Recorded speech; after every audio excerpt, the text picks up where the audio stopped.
Chief secretary Balochistan Shakeel قادر خان کی زیر صدارت کمشنرز اور ڈپٹی کمشنرز کانفرنس کا انعقاد کیا گیا۔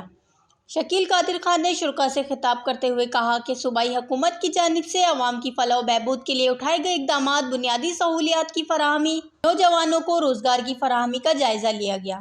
صوبائی حکومت نے بجٹ میں عوام کی فلاح و بہبود کے لیے منصوبے بنائے گئے ہیں، جن کی تکمیل سے عوام کی معیار زندگی میں خاطر خواہ بہتری آئے گی۔ صوبائی حکومت دستیاب وسائل کو بروئے کار لاتے ہوئے عوام کی خدمت کر رہی ہے تاکہ صوبے کے ہر شہری کی معیار زندگی کو بتدریج بہتر بنایا جا سکے۔ چیف سیکرٹری بلوچستان محکمہ تعلیم اور صحت میں باقی ماندہ اسامیوں کو پر کرنے کے لیے اقدامات کیے جائیں۔ جن اضلاع نے اسامیوں کا اشتہار نہیں دیا، جلد ہی ان کی خالی اسامیوں کا اشتہار 30 جون تک جاری کیا جائے۔ صوبے میں غیر فعال اسکولز کی فعالی کو ممکن بنایا جائے۔ چیف سیکرٹری نے ہدایت جاری کرتے ہوئے کہا کہ تمام عارضی بنیادوں پر تعینات اساتذہ کی تنخواہوں کی ادائیگی فوری طور پر یقینی بنائی جائے۔ تمام ڈپٹی کمشنرز کو پرائس کنٹرول کا ڈیٹا گوگل شیٹ پر بھیجنے کی ہدایت کی۔ جن لوگوں کے پاس پاکستانی شہریت نہیں ہے یا پاکستانی ویزا نہیں ہے، ان کو ڈی رپورٹ کیا جائے۔ صوبائی حکومت مونسون بارشوں کے حوالے سے تیاریاں کر رہی ہے۔ ان اضلاع میں فوری طور پر 30 جون تک مشینری پہنچائی جائے۔ تمام اضلاع میں کھلی کچہریوں میں لوگوں کے مسائل اسی وقت حل کیے جائیں۔ وش نیوز، کوئٹہ، بلوچستان۔